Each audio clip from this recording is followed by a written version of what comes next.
Bien, Alfredo, ¿cómo te va? ¿Qué tal? ¿Cómo estás, Ricardo? Bueno, te estoy dando la despedida. Bueno, gracias por el elogio exagerado, sesgado por el afecto.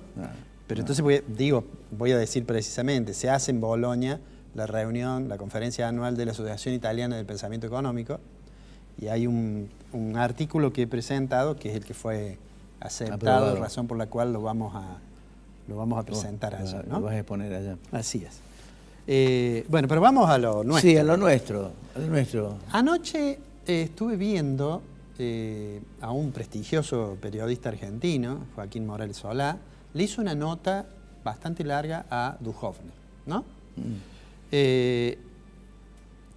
Para mi gusto, yo no soy un especialista, el género de la entrevista es complicado para la prensa, pero me pareció que era demasiado suave la entrevista. A mí me gusta un poco más incisivo el periodista, ¿no? Y entonces voy a corregir una pequeña cosa que dije en una oportunidad acá en el programa después de haber estado con Duhovne en una de las oportunidades que vino a Córdoba, y que fue cuando yo lo conocí, y que me había impresionado tan bien y me había parecido tan sencillo, humilde y abierto a escuchar las observaciones, ¿no? ¿En qué sentido lo corrijo? Ayer, después del programa, una persona que conocemos ambos me dice, no me gusta porque este hombre no tiene sentido autocrítico. ¿Por qué no dijo que algún error cometieron? Entonces me puse a reflexionar sobre el contenido de la nota. Y el contenido de la nota, un ministro necesariamente tiene que ser optimista, ¿no es cierto? Porque si el ministro se presentase por los medios de comunicación y dijera, miren, no sé lo que va a pasar el segundo semestre, sería realmente, digamos, tremendo. Pero sí es cierto que la mirada de Duhovne, yo diría, es como que se conforma con poco. Porque si uno dice, ¿qué título, como dicen los periodistas, qué título le sacó el periodista? Le sacó un título que dice, este año la inflación va a ser menos que el año pasado. Lo cual es una verdad de perogrullo, porque el año pasado tuvimos un nivel de inflación exageradamente alto, tuvimos la corrida cambiaria, y me parece que efectivamente lo único que tuvo para decir es que a lo mejor, podemos en algún momento anunciar que tenemos prefinanciado todo el año 2020. ¿No es cierto? Me parece una mirada un poco corta. Y esto tiene que ver con lo que ha sido la estrategia. Nosotros dijimos acá que lo que el ministro Duhovne llama metas de agregados monetarios, que es controlar la cantidad nominal de dinero de la economía. Dijo, la base monetaria va a permanecer en términos nominal igual hasta junio del año 2019. Claro. Nosotros anticipamos en aquel momento que eso significa que la cantidad de dinero en términos reales se achica, y si la cantidad de dinero en términos reales se achica, las posibilidades de que la economía entre en una fase recesiva son muy altas, sin perjuicio de que finalmente tenga éxito en quebrar la inflación. Claro. De todos modos, estamos viendo, y es una cosa que en teoría está estudiada, que desde que uno toma una medida en materia de política monetaria hasta que puede ver sus efectos en la economía, hay un rezago que no está muy claro de cuánto tiempo es.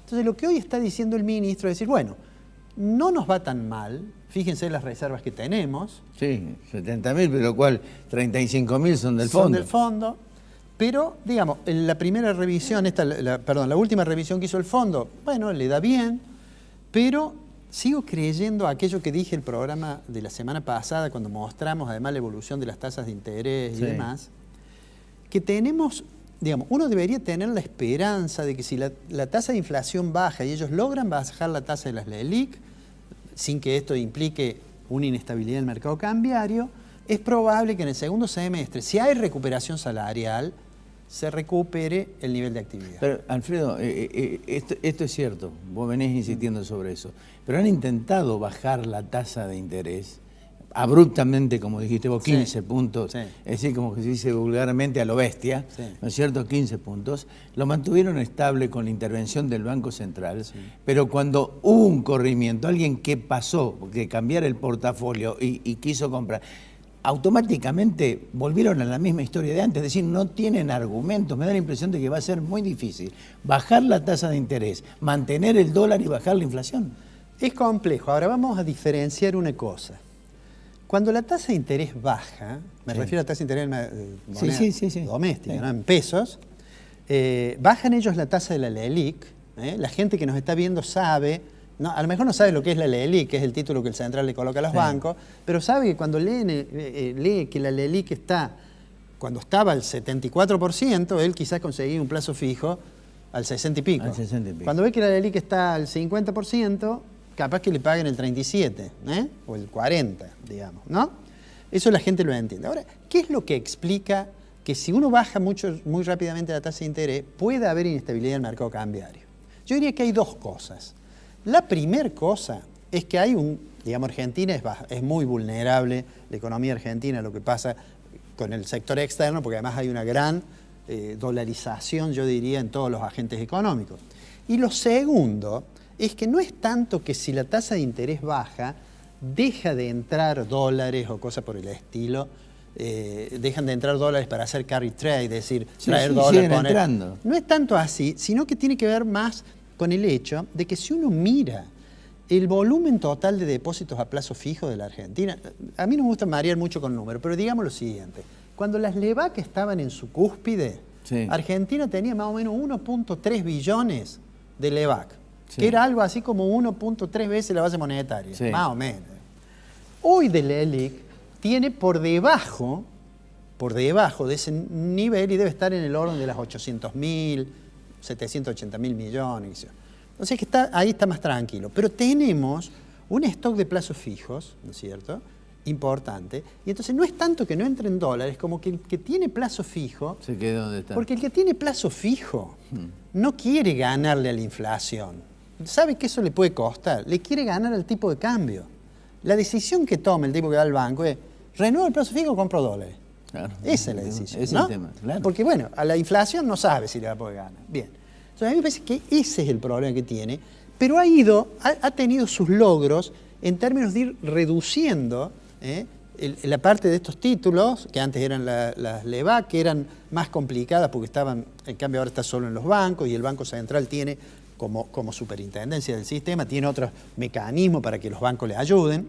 Sí. De manera tal que digo, eso puede ocurrir. Ahora, el martes pasado mostramos los datos de consumo. Sí. ¿No?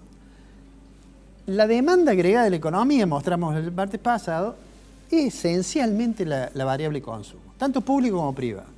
Como el público obviamente tiene un problema, estamos tratando de reducir el déficit, estamos caminando hacia el equilibrio fiscal primario, nos queda el consumo privado. Así y es. el consumo privado, lo dijimos, era una función del ingreso disponible, de manera tal que hay que ver cómo evolucionan los ingresos de los asalariados, de los jubilados. Si hay recuperación de eso, bueno, vamos a ir viendo seguramente alguna recuperación de la demanda agregada de la economía, porque los asalariados, los jubilados, todo peso que llega a su casa, casi seguro va a consumo, porque no tiene mucha capacidad de ahorro.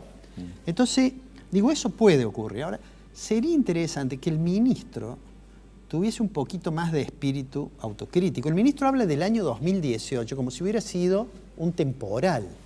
Sí. Con prescindencia de la situación internacional, lo que hizo el Banco Central, por entonces estaba el doctor Sturzenegger, fue lamentable la forma en que intervino y nos comimos esta corrida cambiaria con una devaluación del 114%, ¿no? O sea que sería mejor una cierta modestia.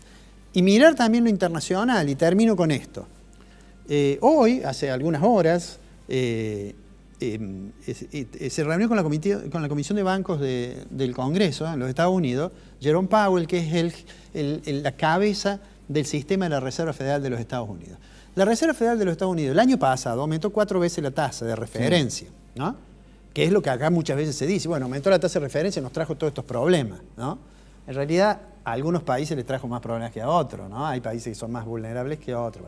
Pero sin embargo ahora, en esta presentación que hizo, que hace una cada 6 meses, si no estoy confundido, planteó de que ellos ven como muy, muy sólida la economía de Estados Unidos, que ven que van a estar creciendo un poquito menos de lo que pensaban, porque ellos tuvieron el shutdown, esto de que cierran el gobierno y eso afecta obviamente a algunas variables macroeconómicas, pero que lo ven más o menos bien y que van a tener una política monetaria paciente, digamos, el término, ¿no? Es decir, no necesariamente van a estar pensando cuándo aumentamos la tasa. Claro. Y si eso es así, aunque lo van a estar mirando, eso es una buena noticia para la Argentina. Ahora, Esas son buenas noticias de afuera. El tema es cómo se arregla adentro, y ahí dejo, a lo mejor lo hablamos cuando vuelva, que hay todo un componente que rodea las decisiones políticas y económicas, y son las decisiones de política, que obviamente influyen, porque no existe la política económica sin ver cuáles son las relaciones de poder.